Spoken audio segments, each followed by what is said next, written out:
question is find the greatest 5 digit number which divided by 3 5 and 7 ठीक अच्छे तार answer केम करिया देखिया प्रथम एलसीएम नबा तो एलसीएम आम कहा नबा ना 3 5 और 7 आम एलसीएम नबा ठीक अच्छे तार एलसीएम केते होची 5 3 15 7 105 यानी कि 105 तार एलसीएम ओके तो एलसीएम को आम कौन करबा ना 5 डिजिट ग्रेटेस्ट नंबर यानी केते हबो 999999 आम कौन करबा डिवाइड करबा तो 105 को आम डिवाइड करले केते हबो ना 105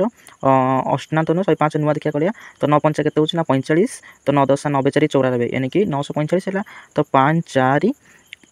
यानी कि हलो यानी कि 5 तो ये ठीक अच्छे आर 5 गुणा ना तो 5 गुणा के हम ना 5 5 25 10 5 50 2 52 ओके तो ये केते 5 4 9 यानी कि 4 2 गले 2 तो 9 बोलला तो 105 दुणे हो ना 2 5 10 0 खेला 1 10 दुणे 20 के 21 यानी कि 9 ये हो के 5 जो एरा के 39 यानी कि 39 है ओके तो रिमाइंडर के 39 है तो बर्तमान आम नंबर केमती पाइबा ना जो नंबर अच्छी के अच्छी ना आम 5 डिजिट आम ग्रेटेस्ट नंबर के